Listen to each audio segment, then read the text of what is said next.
Բարև ձեզ, հարգելի ոստիկաններ, դուք ծառայության մեջ եք։ Ես կխնդրեմ, որպեսզի գաք ստեղ ինչ-որ ագրեսիվ, մի վազեք, ես որպես քաղաքացի դիմում եմ ոստիկանությանը, ժողովուրդ։ Ես խնդրում եմ ձեզ, ստեղ ինչ-որ ագրեսիվ վարքի դրսևորման գլխարկներով մարդիկ կան, իրանց ոչ adekvat դրսևորում են, հասարակական կարգը պաշտպանեք։ Որպես քաղաքի ավագան եմ նաև խնդրում ձեզ։ Եկել են ինչ-որ ագրեսիվ գոռում են, ինձ քաշքշում են իրանք իրար, այդ հարցը ո՞նց է լինում։ Ոնց ոստիկանություն եք, ես մոտիկացել եմ ձեզ, խնդրում հասարակական կարգը պաշտպանեք, ժողովուրդ։ Դուք պարտավոր եք ծառայեք ժողովրդին։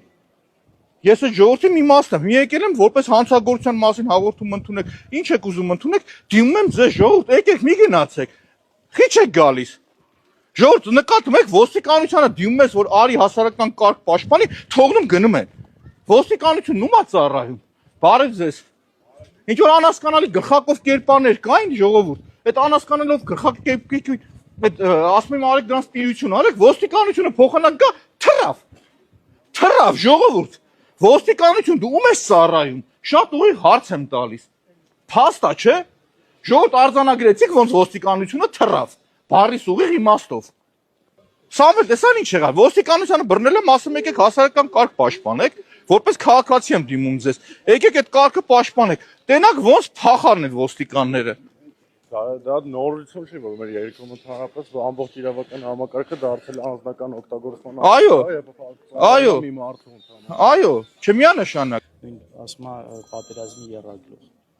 Իսկապես էս 8 տարվա մեջ քանի պատերազմ ա բերել։ Հիմա ասում է պատերազմ մեզ այն դեպքում, որ հորս կառավարման 10 տարիներին ոչ մի պատերազմ չի եղել։ Ամենակիչ զոհերն են եղել ու մարդ, ով բերել է գրեթե 5000 զոհ, տարածքների կորուստներ, մեղադրում է ուրիշներին պատերազմի մեջ։ Հասկանում եք, ես չգիտեմ 5000 թիվը որտեղից, ինչ եք զուգ Դու ճիշտ իրանք հրապարակեն, եթե սխալ են ասում։ Տեսեք, իրենց ասած, չէ, ես բայց դա էլ ասում, էլի, իրենց ասած թվով 44-օրյան գրեթե 4000 զոհ ա եղել։ Ջերմուկի դեպքերով 200-ից ավելի զոհ են ունեցել։ Արցախի վերջին 23 թվականին ունեցել ենք էլի 200-ից ավել զոհ։ Պայթյունից մահացածները 200-ից ավել էլի զոհ։ Իսկ ինչքան ա լինում։ Այսինքն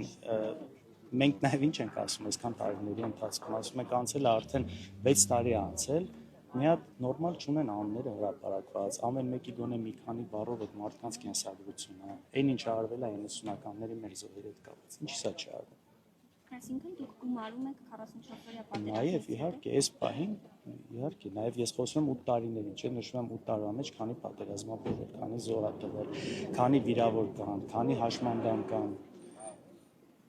Եվ կապված լրտեսական ցանցի հետ խորհուրդ կտամ սկսի Արարատ Միրզոյանից, Ռուբեն Ռուբինյանով ու մնացածով։ Մի հատ բացահայտ իրանք ինչ կարգավիճակ են երբևիցե ունեցել, ու մի հատ փորձենք հասկանալ լրտեսական ցանցը։ Լրտեսականի մասը։ Այս մարդիկ շատ ուղիղ, առաջին հերթին Ադրբեջանի, երկրորդ հերթին Թուրքիայի լրտեսներն են, առնվազն իրենց գործողությունները տեղ ա տալիս հենց ոչ միայն լրտեսներ, իրենց ներկայացուցիչն են այստեղ։ Որովհետև այն քայլերը, որ իրենք անում են, ուրիշ տրամաբանության մեջ նայել, քան Թուրքիայի ու Ադրբեջանի շահերը սպասարկել, ուղղակի հնարավոր չի դրան ու այլ կերպ նայել։ Իսկն էության մեջ այդպես է ստացվում։ Հենց այդպես։ Հիմա այստեղ հարցի մյուս կողմն է, ինքը դրա համար գումար ա վերցրել, ինքը դա անում է որպես դավաճանություն, չգիտեմ, նրանց շահերը սպասարկելու համար, թե ինքը այսպես շատ միամիտ ու հարիֆի մեկն է, բայց հենց էությունը չի փոխվում։ Իր քայլերը ուղղված են Ադրբեջանի շահերը սպասարկելուն։